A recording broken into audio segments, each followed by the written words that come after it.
Hi, my name's Dan Nolte. I'm the pastor of Faith Presbyterian Church in Jenison, Michigan.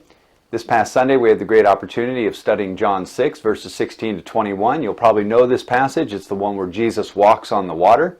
In the first 15 verses, Jesus feeds the 5,000 and then subsequently sends his disciples out onto the sea, to cross the sea to go to Capernaum. And you may know this, but Scripture actually talks about the sea in ways of chaos and disorder. And so Jesus is sending his disciples out into the chaos and disorder, just like he's sending us out into the world.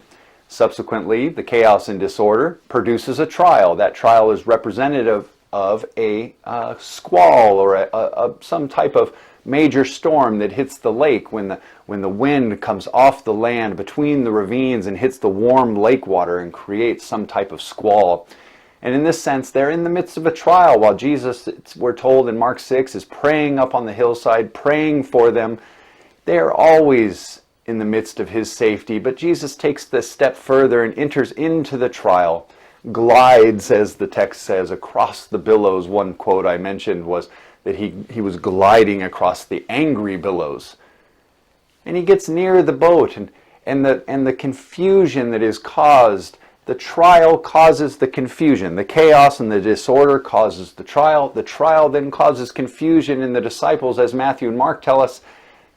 They thought he was actually a ghost, so much so that they scream out in their fright. And Jesus, as he approaches the boat, approaches their confusion in the midst of all the chaos and disorder, tells them, "It is I, do not be afraid." Actually, the Greek here is ego eimi, which is I am. And you may remember back in Exodus when Moses meets God in the burning bush. He asks God, "How are they going to know you sent me?" And God tells him, "Tell them I am sent you." And this is the very thing. Jesus is standing next to the boat and he's saying, "I am here. I am here to bring you peace." And so what we find in this text is that Jesus replaces our confusion and our fear with his peace. Comes down into our trial.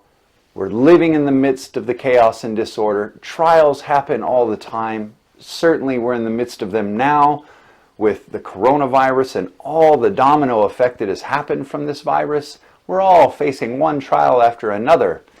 And what this text reminds us of is that Jesus will enter into our trial, and he is here to replace our confusion and our fear with his peace when he says the words, "It is I, do not be afraid." God bless you.